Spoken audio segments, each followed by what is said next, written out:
PWD विभाग दुष्यंत चौटाला जी के पास था जो मुख्यमंत्री थे, तो बीजेपी के कई नेताओं ने और कई लोगों ने भ्रष्टाचार के आरोप लगाए थे। क्या किसी तरह की जांच करवाई जाएगी उसकी?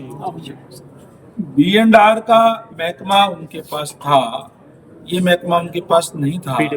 पीडब्ल्यूडी का था महकमा। और मैंने जैसे कहा कि हम सबसे पहले डिपार्टमेंट की छवि सुधारने का काम करेंगे। हम लोगों के अंदर जो जिस तरीके से लोगों ने विश्वास व्यक्त करने का काम किया है और पूर्ण बहुमत की सरकार प्रदेश के अंदर लोगों ने इसी विश्वास के साथ बनाने का काम किया है कि भारतीय जनता पार्टी की सरकार पूर्ण बहुमत की होगी तो कोई भी शिकायतें कम से कम भ्रष्टाचार की नहीं आएगी, क्योंकि हमारी सरकार जीरो टॉलरेंस पे कार्य करती है। प्रजातंत्र के अंदर लोगों को विश्वास बढ़ाना बहुत जरूरी है। और हम कोई भी सरकार है वो कोई मालिक नहीं है, मालिक इस प्रदेश की जनता है। हम तो कस्टोडियन हैं, उसके रखवाड़े हैं, उनके चौकीदार हैं, ताकि उनके सेवा कर सकें, उनके कार्य कर सकें। और किसी भी तरीके कहीं भी चाहे कोई भी डिपार्टमेंट है, भ्रष्टाचार भारतीय जनता पार्टी की सरकार के अंदर शायद नहीं किया जाएगा। मंत्री जी, ये जो योजना जो गांव और शहर के लिए है और जो कॉलोनी है, पब्लिक हेल्थ डिपार्टमेंट के हमारे अधिकारियों की मीटिंग थी, जिसमें हमारे एसी साहब, सभी चीफ इंजीनियर्स, सभी एससी साहिबान और सभी एक्शन अलग अलग जिलों से बुलाए गए थे और उनसे विस्तार से मीटिंग की गई है, क्योंकि पब्लिक हेल्थ का महकमा सीधा लोगों से जुड़ा हुआ है।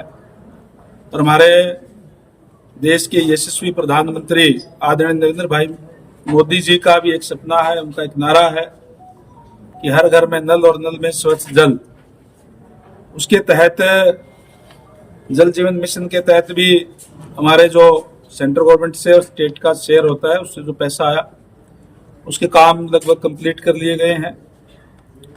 अमृत योजना के तहत शहरी क्षेत्र के अंदर कार्य नई पाइपलाइन बिछाने का हुआ है, तो नई आबादी है तो उसका भी हम बिछाने का काम कर रहे हैं।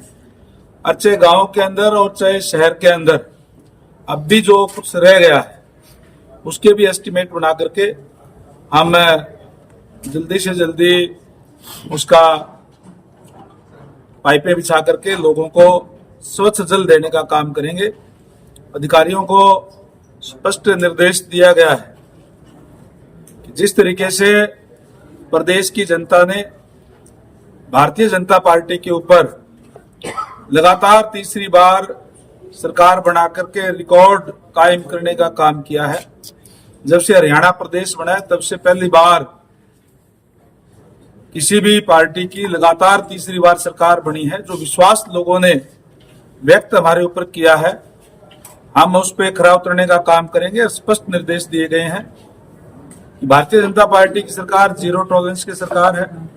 किसी भी तरीके का कोई भी कहीं भी कोई भ्रष्टाचार होगा तो उसको सहन नहीं किया जाएगा। और हम एक अच्छी व्यवस्था लोगों को देने का काम करें, चाहे गांव के अंदर और चाहे शहर के अंदर हम अच्छा पानी उपलब्ध कराने का काम करें। वहीं जहां जहां जरूरत है वहां नए प्रोजेक्ट बना करके भी आगे का विजन लेकर के, क्योंकि कोई भी प्रोजेक्ट अगर हम बनाते हैं, चाहे वो सीवरेज का है चाहे पानी की व्यवस्था का है, तो अगले आने वाले 20-25 साल तक और आबादी कितनी बढ़ती है उसी हिसाब से हम बनाने का काम करें। ये भी अधिकारियों को स्पष्ट निर्देश दिया गया है। और मैं समझता हूं कि हमें जो हमारा कार्य चल रहा है उसमें और ज्यादा सुधार करते हुए हम अच्छी व्यवस्था देने का काम प्रदेश के लोगों को करेंगे। एक तो आज आपने अधिकारियों को क्या निर्देश दिए, क्या मुद्दे उठाए हैं, और दूसरा पहाड़ी क्षेत्र मोरनी में अब तक लोगों को स्वच्छ जल नहीं मिल पा रहा है। शिविरों में भी शिकायतें आई और समाधान भी हुए, लेकिन स्थायी तौर पर लोग जो है अभी भी मांग कर रहे हैं कि वहाँ पे पर्टिकुलरली पानी की पाइपलाइन बिछाई। छोटे छोटे गांव हैं जहाँ पर नहीं पहुँच पाया। वही मैंने कहा कि जहाँ भी अब तक पानी नहीं पहुंचा है, जिन क्षेत्रों के अंदर भी या कई जगह कोई बड़े गांव है उसके अंदर भी आबादी बढ़ने से और जो है नई जो जगह जो लोग जो आबादी बढ़ जाती है तो वहां भी जो पानी के पाइपलाइन पहुंचाने की बात हो, चाहे जैसे आपने पर्टिकुलर एरिया की बात कही वहां पानी की पाइप पहुंचाने की बात हो, वो प्रोजेक्ट बना करके और हम उनको हमारा देखिए स्पष्ट ये है कि पानी के बगैर जीवन संभव नहीं है।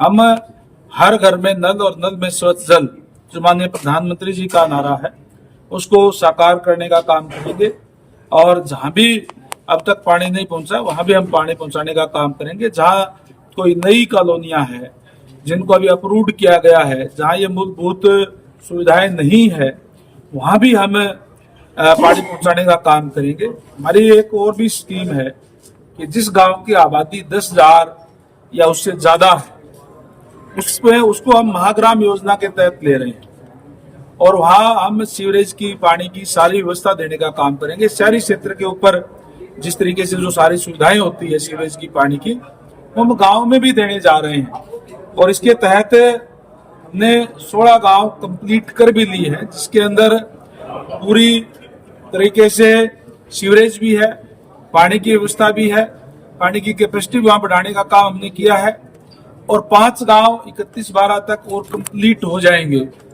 और टोटल हमने 144 गांव जो है उनका ऊपर ये आगे के कार्य हमारे चल रहा है। कोई एस्टिमेट बनाना, कोई और जो प्रोसेस के अंदर है जिसको हम आने वाले समय के अंदर लेंगे। उन गांवों के अंदर भी जो बड़े गांव हैं, मैंने जैसे कहा कि 10,000 या उससे ऊपर की जो आबादी है उनको भी सारी की सारी सुविधाएं देने का काम हम गांव के अंदर भी शहरी तर्ज के ऊपर करने का काम करेंगे। जो वहाँ पानी की समस्या है, गंदा पानी पीना मजबूर है लोग, उनके लिए क्या समस्या लेके आए आप? देखिए डंपिंग की जहां तक बात कही, ये शहरी क्षेत्र की बात है, यूएलबी का मामला इसमें आता है। हाँ, और वहां भी हमने इस बात की व्यवस्था करेंगे कि पानी जो है वो स्वच्छ जाएगा। पानी तो पाइपों से जाना है, कहीं कोई लीकेज की और का कोई भी अगर होगा तो उसको ठीक करने का काम हम करेंगे। कोई भी इस तरीके की ना हो, ये अधिकारियों को निर्देश दे दिए गए हैं और आने वाले समय में अपने अपने एरिया के अंदर उसको कह दिया गया है कि आप ये सुनिश्चित करें कि कहीं भी इस तरीके के मामले ना आए। अगर कोई आए तो उनकी फिर जवाबदेही तय की जाएगी।